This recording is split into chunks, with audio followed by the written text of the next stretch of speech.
입추와 말복, 아직 삼복지간이다. 초복은 하지로부터 세 번째 경일이고 중복은 하지로부터 네 번째 경일이다. 말복은 하지로부터 다섯 번째 경일이거나 여섯 번째 경일일 수도 있다.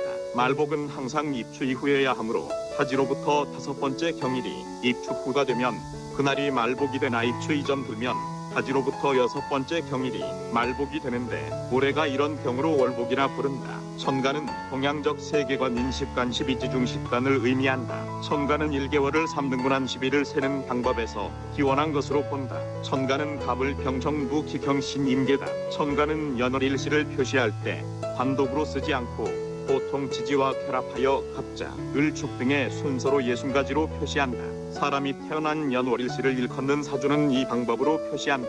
올해는 하지가 경일이었기에 그부터 세 번째 경일 7월 11일이 초복이었다. 초복으로부터 열흘이 지난 7월 21일이 중복이었다. 그러면 말복이 7월 31일이어야 하는데 그렇지 않고 10일 간격이 되는 8월 10일이 말복이다. 이렇게 된 까닭은 하지 이후 다가오는 절기인 입추를 고려해서다. 즉 말복은 어느 해든 반드시 입추 이후 첫 경일에 들어야 하는 강제성 때문에 생겨난 월복이다. 8월 첫째 화요일이다. 입추가 낙을 튀고 그 사흘 뒤 말복이 기다리고 있다. 계절마다 입춘, 입하, 입춘, 입동절기가 하나씩 붙는다. 이때 입자는 늘 입자가 아닌 설입자를 쓴다. 즉 그 계절로 곧바로 드는 즈음이 아니라 그 계절이 저만치 다가온다는 이정표를 세워둔 지점이다.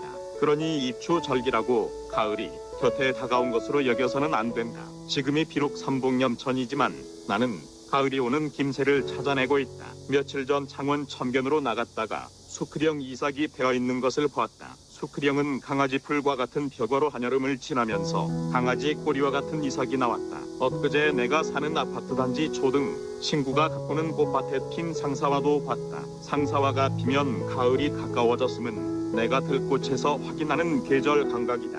8월 초수는 창원공단 기업체들은 가동을 멈추고 휴가에 든 곳이 대부분이다. 어제 아침 출근 시간대 간선도로는 오가는 차량들이 한산했다. 광복절이 지나면 내 근무지에선 개학인데 그 사이 더위가 좀 누그러지길 기대해본다. 아침나절 어디로 산행을 나서볼까 행선지를 물색하다 지난주 다녀온 장유 대청 계곡이 떠올랐다. 자세하게 구분하면 대청 계곡에서 터오른 화산 골짜기다. 창원대학 앞으로 나가 장유 대청 계곡으로 가는 59번 버스를 탔다. 토천과 법원 앞을 거쳐 창원 터널을 지난 위상점에서 내렸다. 위상점은 상점역과 가깝다고 붙여진 마을 이름이다.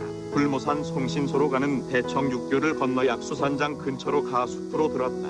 불모산이 화산으로 뻗은 산등선이 북사면으로 흘러내린 골짜기였다. 개척 산행으로 숲속을 누리면서 먼저 영지버섯을 찾아봤다. 아침나절 숲속에서 영지를 찾아봐도 귀하신 영물은 실체를 보여주지 않아 땀만 흘렸다. 그럼에도 헛수고라 여기지 않고 삼림용만으로 감사했다. 이후 인적 없는 계곡으로 내려가 땀에 젖은 옷을 벗고 명경지수 물웅덩이로 들어갔다. 상수원 보호구역이 아닌지라 알탕을 해도 아무런 거리낌이 없었다. 물이 차가워 오래 버티지 못하고 밖으로 나와 몸을 말렸다가 다시 들기를 반복했다. 열대야와 폭염경보도 며칠 뒤 다가올 입추와 말복을 넘기면 꼬리를 내리지 싶다. 올여름 근교에서 탁족과 알탕을 한 곳이 몇 군데 된다. 용재봉 티습과 불모산 계곡이다. 용초계곡과 의림사로도 들었다. 2번이나 찾아가 알탕을 해보기는 허산 계곡이다. 이제 나에게 자유로운 시간이 하여된 방학도 끝이 보인다. 말복 전후로 불모산 계곡이라도 한 차례 더 찾아볼 겨를이 있으려나. 21년 8월 3일 연사와실 여산 주호동